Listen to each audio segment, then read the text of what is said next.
Hi everyone, आज के इस वीडियो में हम एक और आईपीओ का एनालिसिस करेंगे जो कि दोस्तों प्लाजा वायर्स लिमिटेड 29 सितंबर से 5 अक्टूबर के बीच ये आईपीओ ओपन रहेगा।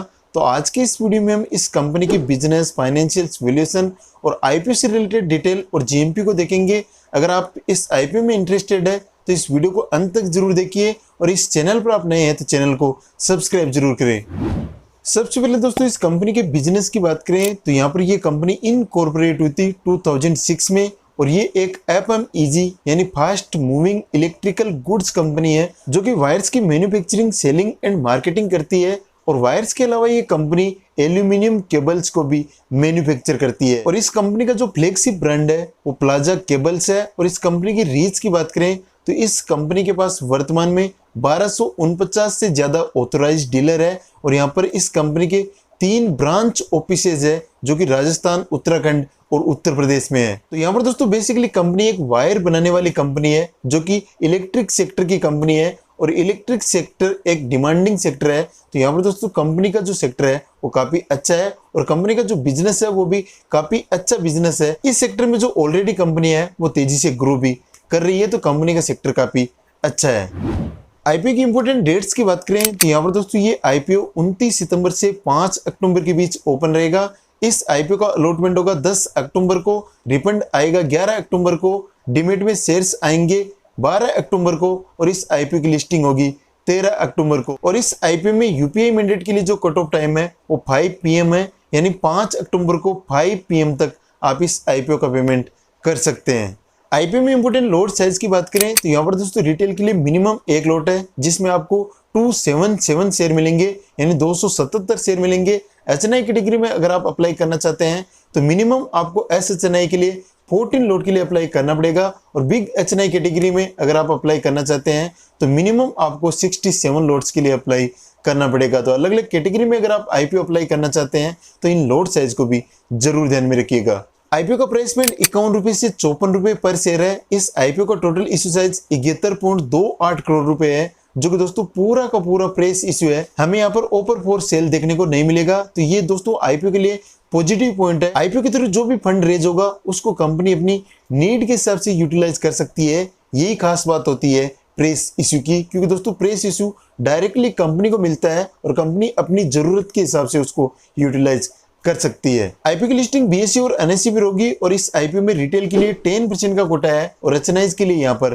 15% का कोटा है। तो यहाँ पर दोस्तों रिटेलर्स के लिए कोटा हमें कम देखने को मिल रहा है। अगर आपको अपने अलॉटमेंट के चांस बढ़ाने हैं तो आपको ज्यादा से ज्यादा एप्लीकेशंस लगानी पड़ेगी। अलग अलग डीमेट अकाउंट से आपको मैक्सिमम एप्लीकेशन आईपीओ में लगानी पड़ेगी, तब जाकर आपके अलॉटमेंट के चांस बढ़ेंगे। अगर आपके पास डीमेट अकाउंट नहीं है तो डीमेट अकाउंट ओपन करने का लिंक वीडियो के डिस्क्रिप्शन में मिल जाएगा। आप अपने सारे फैमिली मेंबर्स की डीमेट अकाउंट ओपन कर सकते हैं और उनसे आप आईपीओ में अप्लाई कर सकते हैं ताकि आपके अलॉटमेंट के चांस ज्यादा से ज्यादा हो। इसके बाद दोस्तों आईपीओ लाने के ऑब्जेक्ट्स की बात करें तो यहाँ पर कंपनी ने मेनली आईपीओ लाने के 3 ऑब्जेक्ट्स बताए हैं। इसमें दोस्तों एक है कैपिटल एक्सपेंडिचर, दूसरा यहाँ पर है वर्किंग कैपिटल रिक्वायरमेंट और तीसरा यहाँ पर है जनरल कॉर्पोरेट पर्पजेज। इसके बाद दोस्तों कंपनी के फाइनेंशियल्स पर नजर डालें तो यहाँ पर दोस्तों कंपनी की टोटल एसेट्स लगातार बढ़ रही है।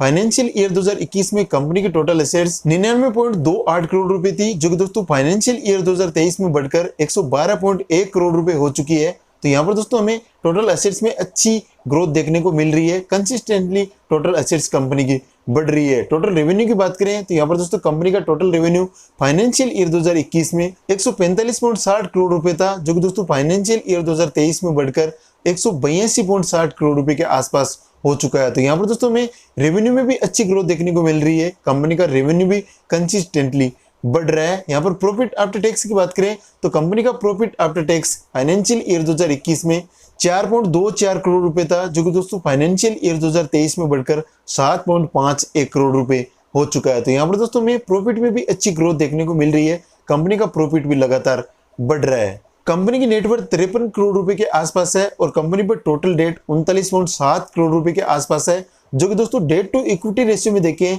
तो 0.75 के आसपास है, यानी 1 से कम है।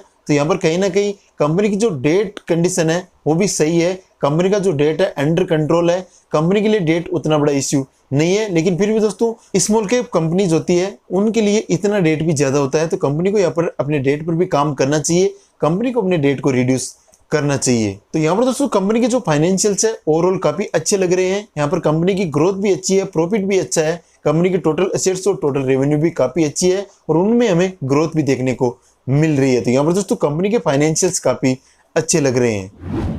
इसके बाद दोस्तों इस कंपनी के वैल्यूएशन पर नजर डालें तो यहाँ पर दोस्तों इस कंपनी का पी रेशियो 22 के आसपास है और यहाँ पर इस कंपनी का आरओई 14% के आसपास है, आरओसी 15% के आसपास है, कंपनी का ईपीएस 2.46 रुपीज पर शेयर है और कंपनी का रिटर्न ऑन नेटवर्थ 14% के आसपास है। तो यहाँ पर दोस्तों कंपनी की ग्रोथ उतनी अच्छी नहीं है, कंपनी का आरओई और आरओसी 15% से कम है और अगर किसी कंपनी का आरओई और आरओसी 15% से कम होता है तो उसको हम उतनी अच्छी ग्रोथ नहीं कर सकते। यहाँ पर कंपनी की अगर ग्रोथ 15% से ऊपर होती है तो उसको हम अच्छी ग्रोथ मान सकते हैं, लेकिन यहाँ पर दोस्तों कंपनी की ग्रोथ 15% से कम है, तो इसलिए दोस्तों यहाँ पर अंडर ग्रोथ ये कंपनी है, कंपनी की ग्रोथ उतनी अच्छी नहीं है। तो इस प्रकार दोस्तों कंपनी के फाइनेंशियल रेशियो उतने अट्रैक्टिव नहीं है। और यहाँ पर हम इसको पेयर से कंपेयर करें तो कोर्स केबल इंडस्ट्रीज लिमिटेड है जो कि दोस्तों 16 के पीई पर लिस्ट है, अल्ट्राकेब इंडिया लिमिटेड है जो कि दोस्तों 24 के पीई पर लिस्ट है, वीमार्क इंडिया लिमिटेड है जो कि दोस्तों 25 के पीई पर लिस्ट है, डायनेमिक केबल्स लिमिटेड है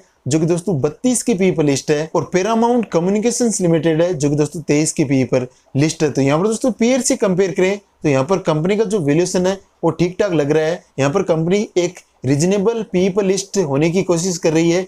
इन कंपनीज की ग्रोथ भी यहाँ पर लगभग सेम हमें देखने को मिल रही है, जिस प्रकार की ग्रोथ हमें प्लाजा वायर्स की देखने को मिल रही है सेम ग्रोथ हमें इन कंपनीज में भी देखने को मिल रही है। तो यहाँ पर दोस्तों पी के मामले में देखें तो यहाँ पर वैल्यूएशन हमें सेम लग रहा है। अपने पीयर्स के कंपैरिजन में कंपनी ने जो प्राइस बैंड अनाउंस किया है वो एक डिसेंट प्राइस लग रहा है। तो यहाँ पर दोस्तों कंपनी का वैल्यूएशन ठीक ठाक है, कंपनी की ग्रोथ उतनी अच्छी नहीं है, लेकिन यहाँ पर पीयर्स के कंपैरिजन में भी कंपनी ने उतना ज्यादा प्राइस बैंड अनाउंस नहीं किया है, ये इस आईपीओ के लिए एक अच्छी बात है।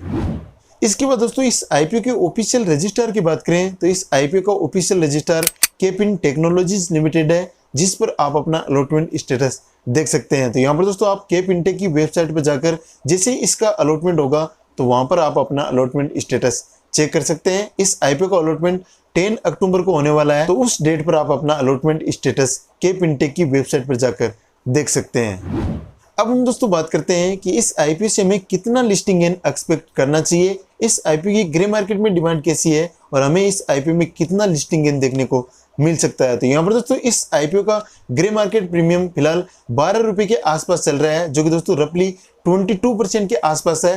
तो यहाँ पर दोस्तों इस आईपीओ से हमें 20 से 25% का लिस्टिंग गेन एक्सपेक्ट करना चाहिए। यहाँ पर दोस्तों स्मॉल साइज का ये आईपीओ है, तो इसमें हमें ग्रे मार्केट में मैनिपुलेशन भी देखने को मिल सकता है, क्योंकि जो भी स्मॉल साइज के आईपीओ होते हैं उनमें एक बार ग्रे मार्केट में डिमांड क्रिएट कर दी जाती है और उसके बाद दोस्तों जैसे आईपीओ अप्लाई होता है उसके बाद ग्रे मार्केट में डिमांड कम हो जाती है। तो यहाँ पर दोस्तों हमें सोच समझ कर डिसीजन लेना है। यहाँ पर हमें लिस्टिंग गेन की एक्सपेक्टेशन जरूर है, लेकिन यहाँ पर हमें मैनिपुलेशन का भी ध्यान रखना है। तो यहाँ पर हमें सब्सक्रिप्शन डेटा को भी देखना है, लास्ट डे में जिस प्रकार का सब्सक्रिप्शन होता है उस हिसाब से हमें अपना डिसीजन लेना है। यहाँ पर दोस्तों अगर आईपीओ अच्छा खासा ओवर सब्सक्राइब होता है तो यहाँ पर हम 15 से 20% का लिस्टिंग गेन आराम से इसमें एक्सपेक्ट कर सकते हैं। और यहाँ पर हाई रेंज की हम बात करें तो 30% के आसपास का लिस्टिंग गेन हमें इस आईपीओ में देखने को मिल सकता है। तो इस प्रकार दोस्तों ये आईपीओ से रिलेटेड इंपॉर्टेंट डिटेल्स थी। अगर आपको ये वीडियो पसंद आया तो वीडियो को लाइक करें, चैनल पर आप नए हैं तो चैनल को सब्सक्राइब करें, साथ में बेल नोटिफिकेशन को जरूर ऑन करें ताकि जैसे कोई वीडियो अपलोड हो